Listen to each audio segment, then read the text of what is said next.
Welcome, and thank you for tuning in. You're listening to the Beyond 50 radio program. I'm Daniel Davis. Joining us back here on the program today is mystic healer Sonia Grace.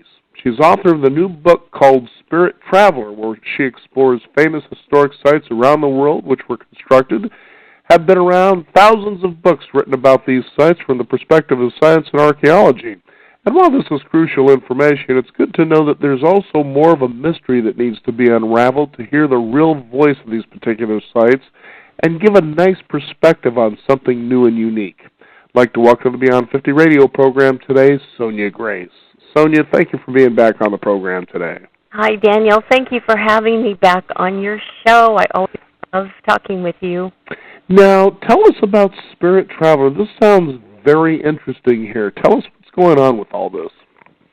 Well, for a long time I have had the experience, I work with people all over the world as a healer, and I'm able to defy time and space by putting myself in front of that person wherever they are on the planet and work on them and do healing work on them. And my guides, a long time ago started taking me beyond that and taking me to different sites to show me what happened and to really show me, on a healing level, what people were doing back in the day. And I'm talking, 8,000 years ago, 10,000 years ago. So it was an extension of what I already do to start spirit traveling. And this desire that I have to really bring the truth of history to people. I can't tell you how many things I've read and, scratched my head and gone, I don't think that's the way it happened. But because of religion and politics, history gets formed accordingly. I completely agree with that. It's interesting, when I went back some time ago and I started rereading real historical facts, for instance, things like the Civil War and so forth, it was really amazing to discover what the real truth was, and I'm thinking, well, why were we taught this in the school instead of this? Exactly. Probably the most glaring point is, Columbus discovered America, which, is not true. And we have become so comfortable and complacent with certain things. We just let them stay in place. And my goal is to bring the true history to people, especially focusing on places that have been, just a complete mystery, like Stonehenge. I have a chapter on Stonehenge, and, it's really powerful to be able to unravel that mystery and tell people this is what happened. When I spirit traveled there, this is what I saw. Now, before you talk about some of the places that you do this at, it was interesting you brought up Christopher Columbus, because one of the things that I found fascinating was the fact that it was believed that Christopher Columbus was set out to circumnavigate the globe because for some strange reason we thought that the world was flat. And what's interesting about that particular piece of history is that was actually written in the late 1800s by one of the founders of Cornell University, as I understand. And the fact is the Greeks, even thousands of years ago, knew that the Earth was round and actually gave measurements to an accuracy of within 1 mile. But you got all of a sudden, in 1492, Christopher Columbus is out there to prove that the Earth was round and not flat. It's like, what are you, people out of your mind? Right. That's because the view that many people have had, say from, the 1800s, the view of what they would consider primitive man, people before them. There's no concept, and there's a repeating theme. This is what I get really worked up about, and it's a repeating theme that happens in history, and that is, some Greek, a historian reports in 2,000 years after the pyramids were built that Khafre, who he was the second pyramid that was built, the Khafre pyramid. Khafre was a really evil and mean, nasty, horrible man. Well, how is this guy in Greece 2,000 years later going to know this about Caffrey? Like, where is he getting his information? And why is it being recorded that this guy was this evil, nasty, horrible man when, we have no proof of that? But we all believe it. We read it in the books and go, oh, yeah, that must be how this guy was. And nobody even questions that it was recorded 2,000 years later. Just like you were saying about Columbus, the guy from Oxford who wrote what he thought about Columbus. There's a lack of awareness, I feel, for the intelligence of humanity and what really did exist back in what we have dubbed the Stone Age. Oh my gosh, the intelligence, the awareness, the wherewithal that people had was phenomenal. And that's so true. The many segments that I've done over the years talking about history and so forth, that could be even, healthcare, medicine, science, philosophy, and all that. It seems people of the Stone Ages were further ahead in knowledge and wisdom than we seem to be today. Yes. Well, yeah, certainly, way ahead of us in terms of natural resources and using energy in a way that's not so destructive. Yes, that's very true. I mean, the things that these various places were meant to do and the energies that were being harnessed was mind-blowing. Now, in your book, how did you decide on the particular sites that you feature there? Well, that's a great question, Dan. I really, I don't ever spirit travel anywhere because I'm literally time traveling. I don't go there without my guides. My guides always take me, and a lot of times my guides just come to me and announce we're going, and then we go. And so I don't always know where I'm going or what's going to happen, of course. So these sites were really determined basically by my guides. Interesting stuff. Now, a couple of the places that you feature in your book were actually locations where, for instance, the last Star Wars was filmed. Mm-hmm. We're talking about Downton Abbey was another one. Highclere Castle, I guess, was where that was filmed. Let's talk about these interesting locations here and what you've been able to uncover. I guess, what are their messages? Well, okay, let's start with Highclere Castle, which is not in the book, but it is one of the places that I have spirit traveled to. And then later, when I went to England, I visited Highclere Castle and toured the whole thing. And it was really amazing to get to experience that, to walk into this place and clearly see George and Almina Herbert standing there. I mean, just clear as day. And lots of, staff, maids, and, footmen, lots of ghosts. I mean, Highclere Castle is just brimming with ghosts. But what I found so interesting about this castle is it's been used by the Carnarvon family since 1679. And back during George Herbert's time, he funded Howard Carter, and the two of them went to Egypt, and they are the ones that discovered King Tut's tomb.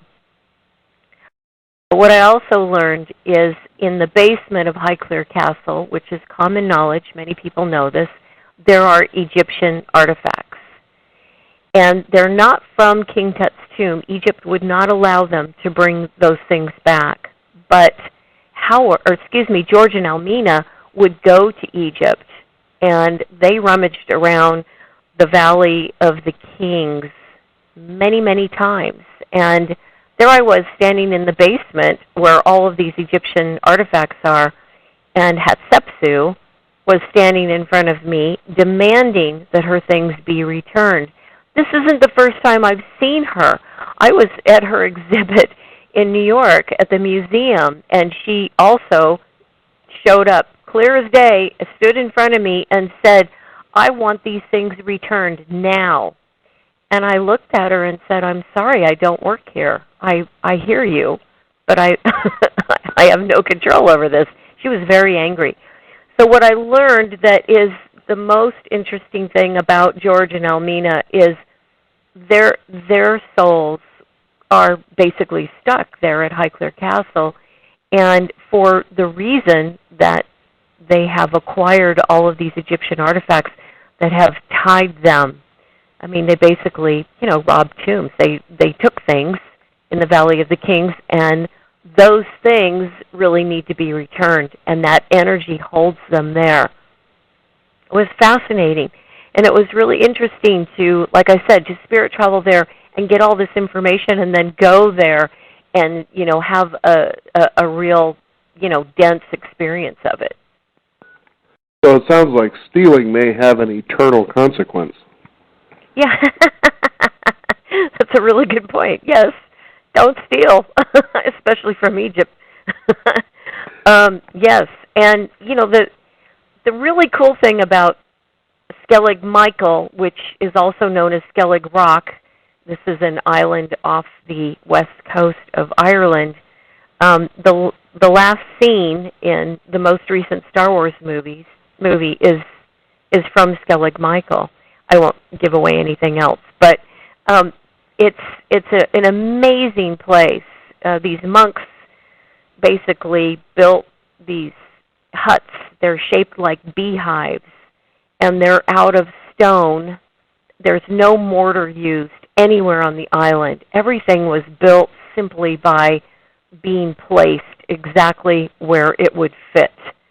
And so these round beehive huts are, lined up, and there's stairs that come up the side of, this steep cliff that are all hand-laid with stone. Again, no mortar.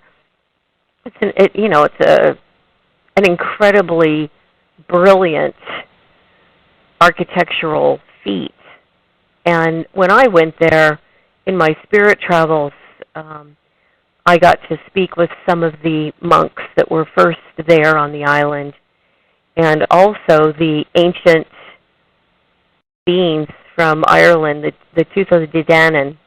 They are, they're amazing. They're an ancient race of beings that there's a lot of folklore and, mystery around, but they really very much exist and did exist and still exist.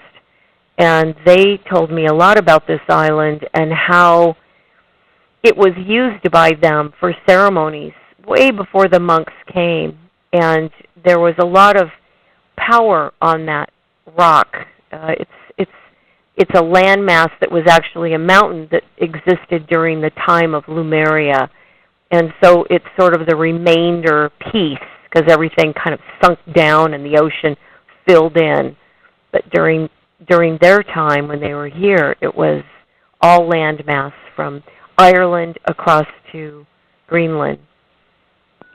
I was always curious, too. It seems whenever you look at ancient, I guess you could call them ceremonial sites, for lack of a better word, that we seem to be affixed to the fact that there is some sort of sacrifice that goes on there to appease the gods, but that's not really necessarily the case, is it? No, and that's a very interesting piece of history that I ran into at a couple of different sites. And, the reason I wanted to bring that up is I always found that interesting. Again, you go back to those times, and to me, I felt these people were advanced in some cases further along than we are today. And to think that they would be that, I don't know what the right word is, but, we're afraid of God. We're going to do this ceremony here in this sacred area to keep God off of our backs, or at least to, make things better for ourselves. But I don't think that was the case. No, it wasn't. For example, at Stonehenge, which is, often referred to as a burial site because there's burial mounds next to Stonehenge. People have misinterpreted history once again, and, oh, well, we found all these bones, it must be about death. It wasn't. Stonehenge was very much about fertility. And the reason that these burial mounds came about later in the history of Stonehenge and Salisbury Plain is because the demigods, the star beings that created these places and, worked with the people, helping them to teach them ceremonies and various ways of surviving, they no longer were appearing to the people. The people then, once learned, had to rely on their faith and on their belief, their connection to their demigods. And when they stopped coming, and there was this, eventual spiral down of the breakdown of society, and people weren't, holding on to what they knew to be true. They were losing their faith. They started, at Stonehenge, they started burying the high priestesses and the elite near the site in hopes that they would reach the gods quickly.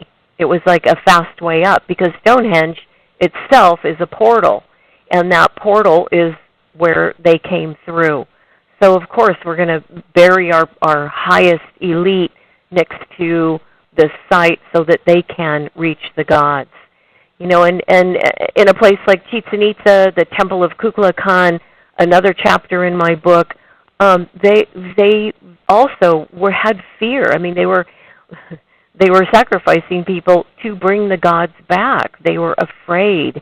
They were scrambling because the earth was shifting and changing, and weather and all kinds of things happening that left them feeling that gods aren't appearing anymore, and we have caused them some kind of upset with us, so we're going to sacrifice this person, and maybe they'll come back.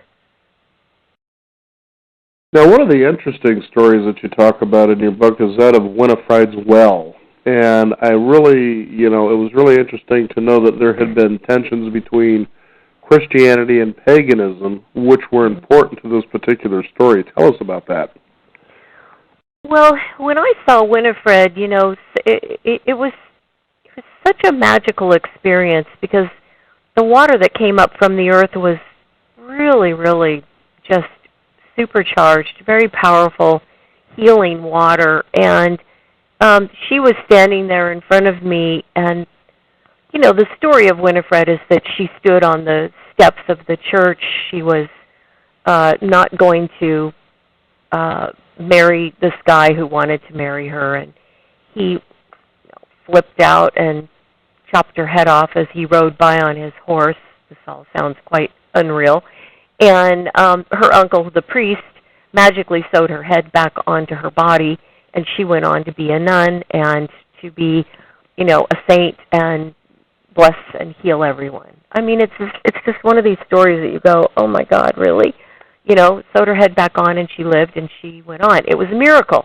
Okay, so her story with me was, she said she was not allowed to be married, that she was destined to be in the church as a nun, that her uncle was a priest, but more importantly, she was in love with a man in the village who was a pagan, and her parents forbid her to marry him. And because her parents and her uncle, they were so important and prominent in their religion, Catholicism, this man was beheaded, and his head was put on a spike in front of the church to show the pagans that they need to conform.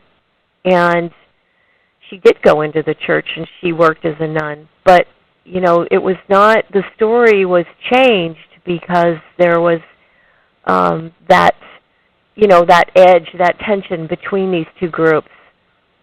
And I find that really interesting. It made me think about so many stories and things that we hear, especially in religion, that are told one way, but that might have actually happened in a different way. And I'm not trying to,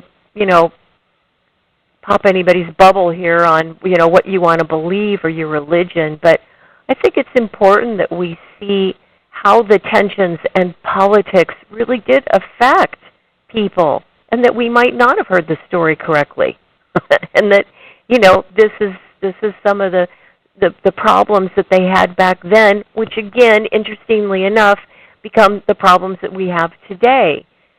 All of these things are cyclical, and they've repeated over and over and over. If we sat down, Daniel, and we looked at history and we mapped out, okay, this is what was going on in the 1400s, you would find huge parallels to what's going on right now.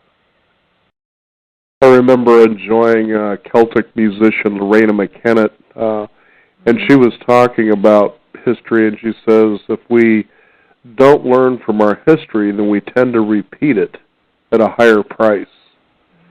In your travels, spirit traveling that is, how would you take a look at a statement like that and its relevance? Well, from the experiences that I've had and the places that I have spirit traveled to, I feel that the most important thing that I'm learning that I'm able to share with everyone is we are really connected to this universe. We are really connected to other beings, demigods. They're star beings. They're much larger than humans. They have way more power and ability. They are they're like, people would call them gods. They're the gods. I call them demigods. But to name a few: Odin, Thor, Sekhmet, Ra, Hathor, all the Greek gods, the Tibetan gods, the Hopi gods, all of these different groups of people who pray to their gods, their demigods. They are star beings. They're from other places in the universe. And this is what I really hope people can wake up to and understand, that we are, A, not alone, B, we have been infiltrated many times through many phases of humanity by higher benevolent beings, and humans are having this experience because we're ultimately trying to raise the consciousness in this very dense physical form. And instead, humans repeatedly, century after century, want to repeat our amnesia, our inability to sort of wake up and recognize we've been here before. And here we are again. Mm-hmm. Yes. Now, it was interesting to note, for some reason I would think the oldest ceremonial site would have been somewhere other than the island of Malta. Tell us about that. I know. You would think it would be South America or somewhere in Africa, but the island of Malta, wow, of all places. Yes, Hagar Quim is a really amazing place. And I have to tell you that writing that chapter was like stepping into some weird vortex. I think our listeners are feeling that way right now. We've stepped into a weird vortex, but this is pretty cool. It was hard to get out. I mean, it was just such an amazing place. It was definitely a time of goddess worship. And if the listeners remember, the round, very voluptuous, curved statues that were found. These women, these bodies they're headless, but they're statues that were found. That's from Malta. That's from Hagar Quim. And those statues had heads at one point, but when the invaders came in, it is believed that they chopped all the heads of the statues off, which is creepy. But this place was used for, again, ceremonial fertility. So many of these sites are really about fertility because people died young. People died in childbirth. It was all about making the tribe bigger, having more people. And Hagar Quim is a very complex site. And for those of you who don't know it or haven't seen it, it's these ginormous megaliths, these huge rocks that make this whole structure It was built with these giant megaliths, and I feel, and what I experienced is that the fertility rites and the ceremonies were just a part of it. But what they were discovering in, and what they knew back in this time, was they really understood what was going on throughout the universe. They understood dualism. They understood how these things need to be experienced and to be in balance, because one cannot survive without the other. So much of what I saw and experienced in this temple was about that, about keeping things in balance. And I'm really excited for people to read this book, Dan, because it is such a great take of what we know so far in history, what history has taught us, and then what I have learned through my spirit travels.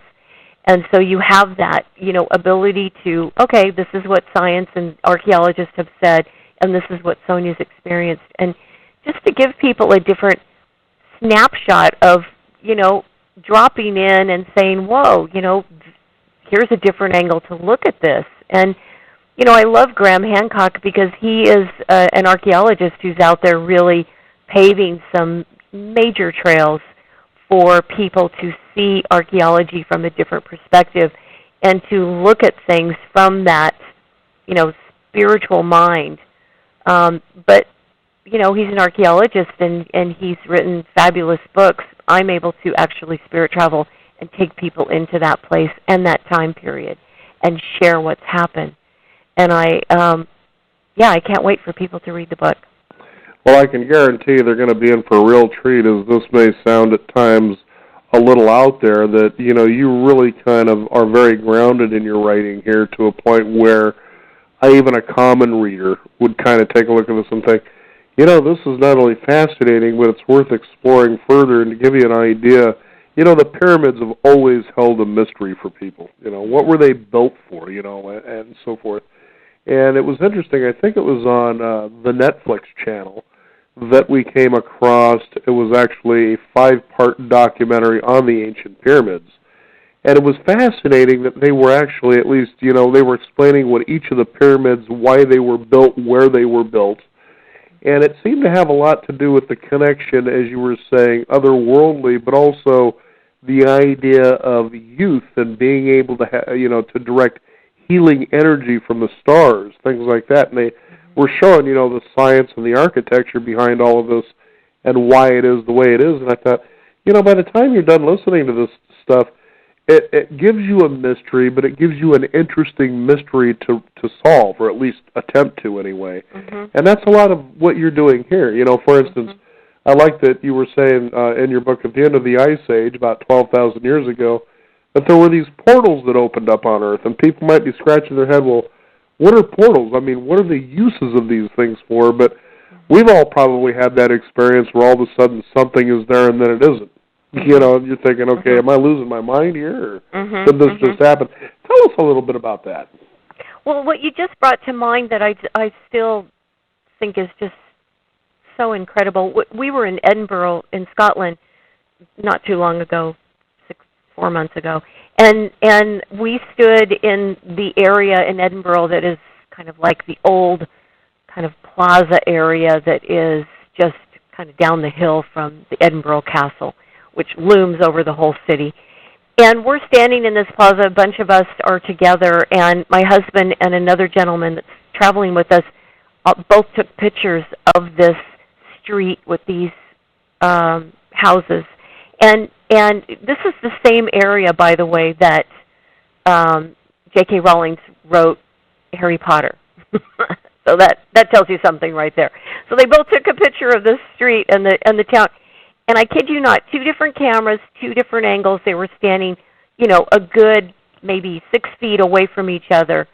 Both of them caught in the picture. The car that was going by is only half of a car. It's the most bizarre thing I've ever seen. Yeah, and that's the best way that I can explain to the listeners what a portal is. It's like, there's something else going on in this energy space. But these portals that opened up all over the world were huge. They were ginormous portals. And it's almost like this signal, the Earth puts out a signal that says, okay, we're going to start a new phase of humanity, and the demigods come through and they help create that new phase of humanity. There's something that's called, I don't know if you've read about this, the photon belt. They call it the fluff. And it's this massive belt of energy. It's amazing that we're passing through right now. And it happens to come, we experience this every 12, 13,000 years.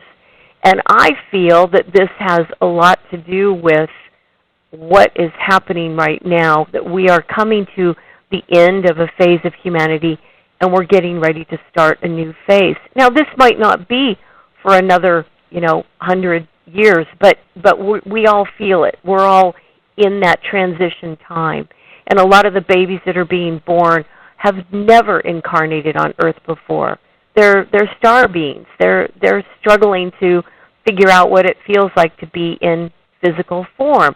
It's easy for us. We all, have many, many, many past lives, so it's kind of, that's a weird concept. Like, what do you mean it's hard to be in physical form? For most people, it's hard to leave the physical form. No, I don't want to die. No, I don't want to leave. Right? So these new beings coming through are really having a difficult time. But it is because we are coming to the end of this phase of humanity. And there'll be a whole new group, just like we were during the time of Atlantis and Lemuria, a whole new group who will help pioneer this new phase. It's interesting. You kind of wonder now, is there a difference between spirit traveling and time traveling? Do you look to the past to understand the future, or to be in the present? I mean, what is this for you? Well, a friend of mine said that, time traveling makes us think of Michael J. Fox and, the movies that he DeLorean. did, right, Back to the Future. Right, and spirit traveling for me makes me think of, I can't remember the actor's name. Do you remember the Highlander movies? Oh, yeah. Highlander? I remember exactly who you're talking. In fact, I just seen him. Well, it'll come to us. But the thing I always laugh about is, it's not quite that dramatic when I land, but I am definitely experiencing a time change. So when I go, with my guides, I am literally going back in time, and the feeling I have is the air feels different, the energy feels different, and then, of course, wherever it is that I end up standing, the monument or the site is different. The land, all of that is different. And then they start showing me what happened over time. I'll see, rocks and branches and things that were placed at that site, and then I'll start to see when the megaliths started to be placed or what happened there. And it is a progression, oftentimes going back to the beginning and then progressing through time. Literally, like, it's weird. It's like all of a sudden I'm standing with a pyramid around me. Like, okay, how did that just happen? So thank God I'm traveling with my guides, because they help explain everything. And you don't FUD like Highlander did, where you have to continue to battle for your immortality, right? That's right. Yes, no battling. Christopher Lambert is the actor we were thinking of.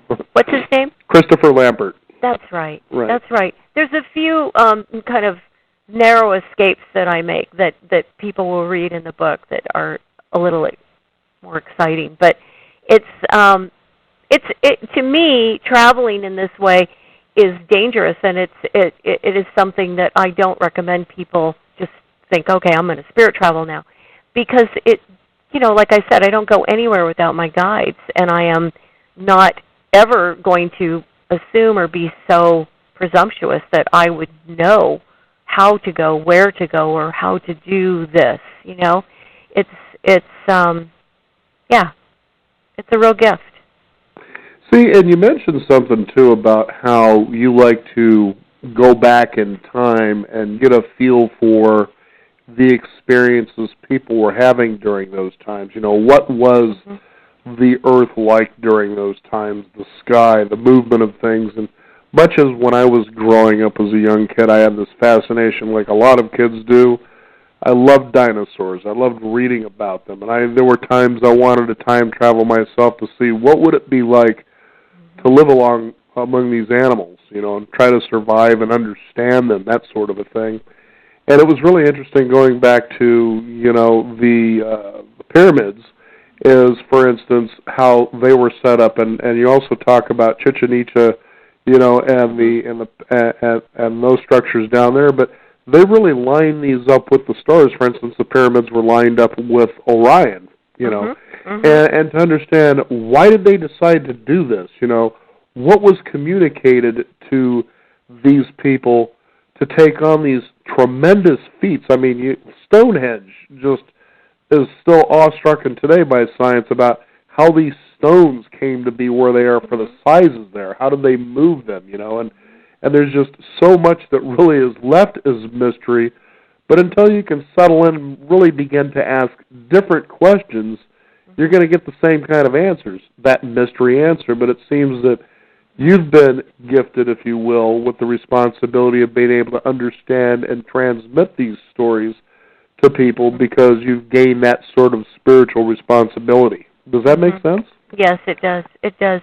And I do explain those questions that you just mentioned in my book. I think it's important for, I think it's important for us to have a spiritual take, a spiritual look at history. I mean, if you think about historians and archaeologists, the norm, you know, they're reporting, this is what we found, this is the test that we did, it dates back to 200 BC, and, you know, and it's all very mental, calculated, whatever, but there's a huge element that's missing, huge element, and that is, what did the people believe in? Who were their gods? What was happening here? Because I see all those gods. I know them. I see them. I have that gift, that ability, and this is something that I think is kind of shining a light and opening up. This is why they did what they did. This is what the people were doing and the choices that they made and why, you know, their gods influenced them. Of course, the pyramids are lined up with Orion, and Orion, you know, they're portals. These are portals. The pyramids were a way for the people not to time travel, but to space travel. It was a way for them to travel. And again, as you know, your listeners scratch their head and go, "What? How is that possible?" Well, you know, there's so many things that we don't know about that time period and further back. We don't know, and yet we assume. Because we've got these monuments standing there, we assume all these people dragged these stones across the desert and built these pyramids. Yes, that may have happened. That may be a part of the process. But let me tell you, the influence and what was driving these people and the secrets that those pyramids hold are the key. And that's what I expose. Yay!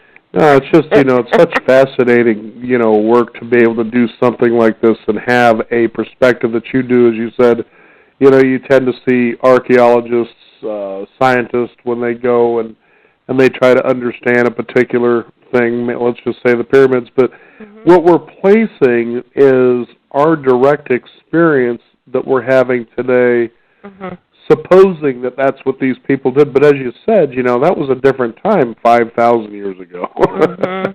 You know, much different.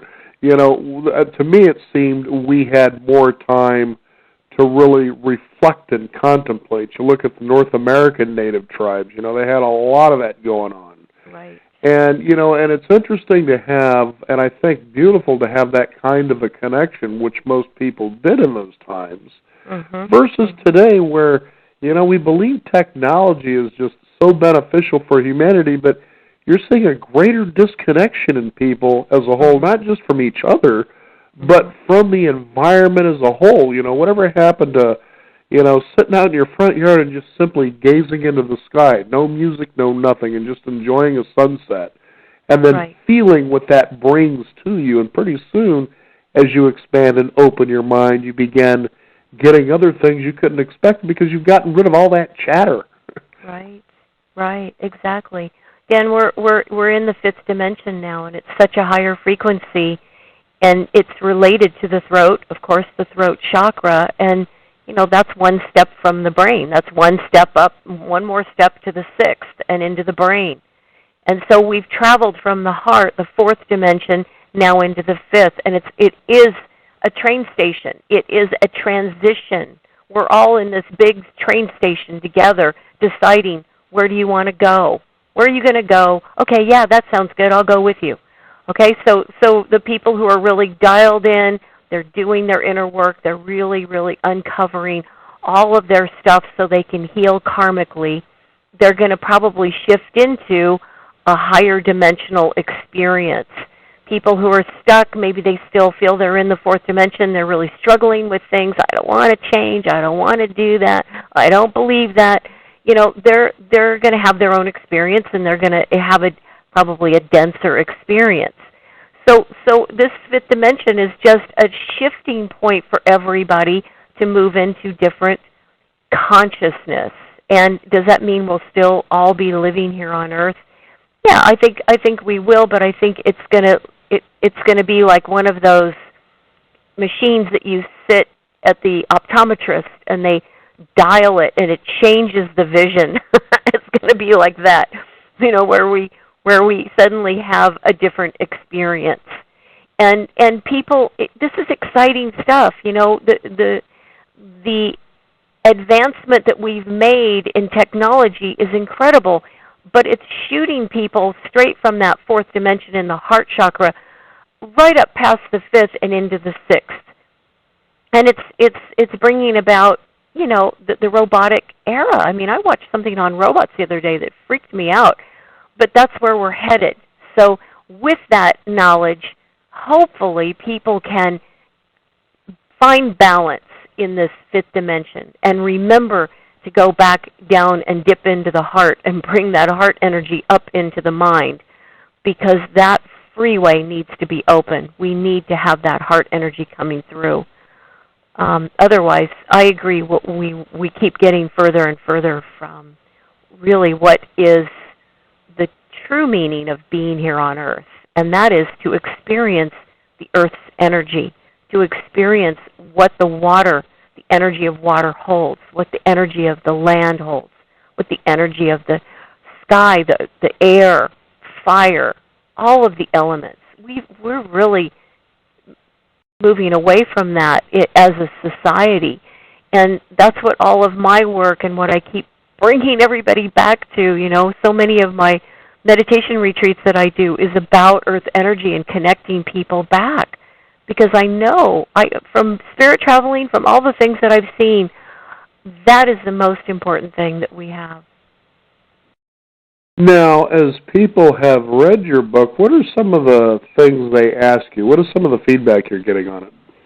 Oh my gosh, I'm getting phenomenal reviews, and you know, a lot of people are responding about the book with you know, the accuracy and you know, all of the research that I've done on the history, and then taking people into my spirit travels and how it's opening up kind of a whole new history, a new way of viewing what happened. And there's a lot of excitement, and I was asked to be back on Beyond Belief with George Noory on Gaia TV, and I'm being interviewed on camera with Virtual Light Network, and it's exciting. I'll bet it is, especially when you see people seemingly coming out of the woodwork, and you present something like this, and they realize, you know, that's kind of what I've always thought or believed, but I was, you know, afraid to share that with anybody because they might think I'm nuts. Right. And the fact is, when you go back and you re-explore history, I've had so much fun whenever I hear somebody, oh, in 1492, Columbus sailed the ocean blue to discover that the world was round. And it's like, really? Well, you'd be interested to know that piece of history wasn't inserted until 1892. Mm-hmm. That's 400 years after Columbus. Right. But it changes you, and you find yourself thinking, that piece of history makes more sense than what I was taught. Mm-hmm. And to start breaking those beliefs down little by little with, of course, relative proof, but the fact is it does change you. You don't start taking information for granted. Well, I believe that. It's interesting, for instance, mm-hmm. that sometimes I've even been challenged. Well, I've read on the internet that how stupid of me. If it's on the internet, it must be true.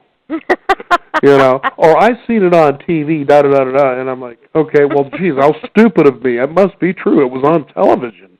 I keep that. In fact, I've got that image of Jack Nicholson in the movie The Shining. You see, he's seen it on the television. Right. Exactly.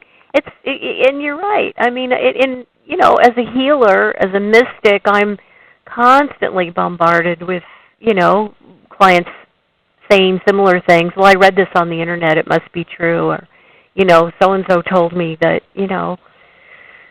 the second chakra is blah, blah, blah. I mean, it's just, I hear so much stuff, and there's so much stuff out there, and I know for the spiritual seeker, it's overwhelming to find what is the truth and what is, whose voice is really clear and coming from that place, that place where, source and earth is joined, and there is that sacred marriage.